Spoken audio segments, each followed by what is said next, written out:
Okay, good. Well, yes, I'm Jo Mason. I'm one of the admissions tutors at Coventry University on the occupational therapy courses. So I've been asked to come along today to talk about sort of routes into the profession, so routes into qualifying. So for those of you who are currently working sort of at the band 4 and below level, this might be useful, and also for if you're managing a team as well. And so hopefully this information will be useful too. So really there are kind of two levels that you can enter the profession at. The first is at sort of undergraduate degree level, so your BSc level, and then the other is at the master's level or MSc level, which is a postgraduate qualification. And within those two sort of levels, there are a couple of different options as well. So I will share my slide now and sort of try and talk you. It's surprisingly complicated, the sort of qualification route, but I will do my best to simplify it. So I've got a slide here, and what I've tried to do is show the different levels of study to kind of show what you need in order to get onto one of the courses and then what level you qualify at. So at the top, we've got your kind of GCSE level qualifications. So these are known as level 2 qualifications. And for all the routes, really, you need maths and English, GCSE at grade C or above, or it's grades 4 to 9 now in new money. And we as a university also accept the functional skills level 2 in these qualifications. So if you're doing a full-time BSc route where you're typically not working, or maybe only doing a few part-time hours, but you're full-time at university, then you will need your maths and English at this level and a total of at least 5 GCSEs at that level as sort of the basic, that basic level of entry criteria. You'll need a higher level qualification as well, but you need those in place. If you are studying on the apprenticeship route, you will need your maths and English at that level, but you can do those while you're studying for the apprenticeship, although we'd recommend that you get them in place beforehand. It'll give you less things to worry about while you're actually studying the degree. So then we move on up to the level 3. So this is your kind of A-level qualification. And again, for your BSc level qualification, whether that's a full-time course or an apprenticeship route, you will need some level 3 academic qualifications.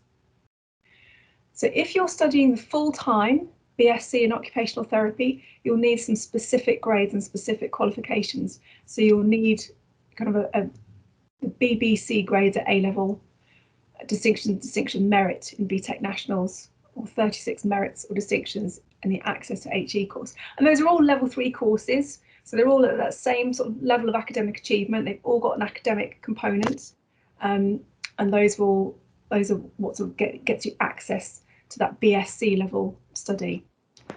For the apprenticeship route, we're less strict on the grades, and we'll look at it on a more individual level, but we don't accept vocational qualifications. So your sort of competence-based qualifications aren't enough on their own because they don't have that academic component that you need for the academic study at degree level.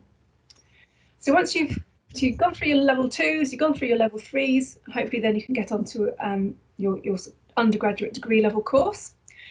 So the two routes I was talking about, there's the full-time BSc, and that's a typical kind of route that somebody who's a college leaver would go on. But it's also a route that lots of mature students take as well. The other option, if you're in a suitable job post, is the integrated degree apprenticeship. So this is quite a new route. It replaces the previous in-service route that some universities offered, including Coventry. And in this route, you will study part-time at university, and the rest of the week will be at at work. So different universities have different models of how you divide that time up. At Coventry, it's 1 day per week.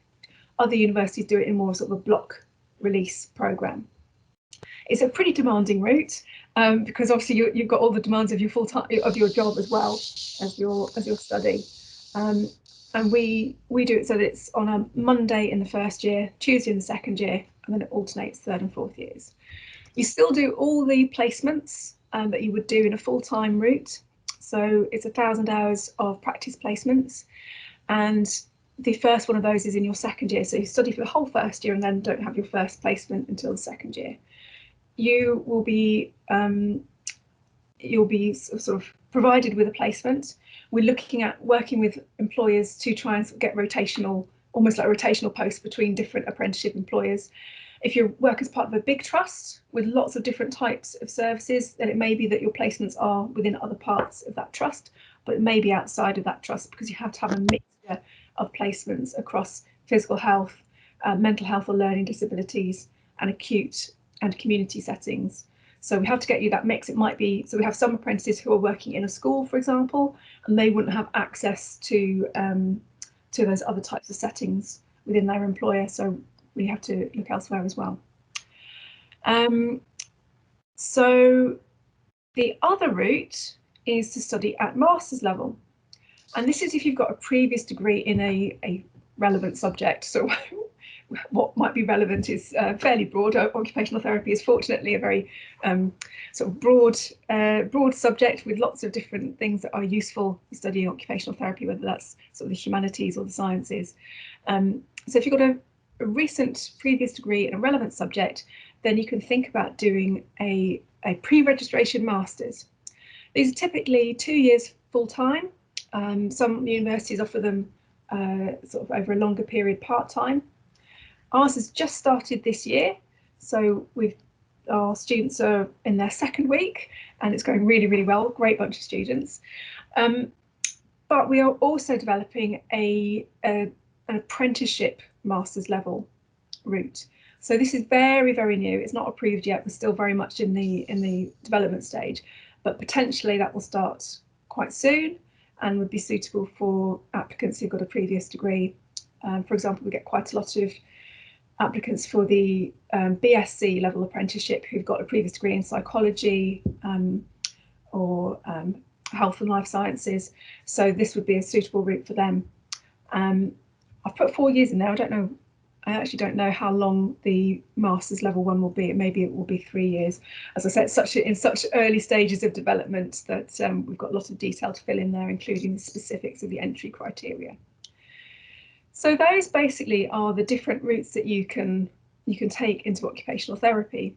It is a profession that's really good choice for mature students with some sort of life experience or relevant work experience. I think that's a real benefit when you're studying on the course, and it certainly, from a teaching point of view, it means we have some really, really good discussions because people have got such interesting experiences to share. So that's a whistle-stop tour there. Jo, can we take some questions? Yeah, absolutely.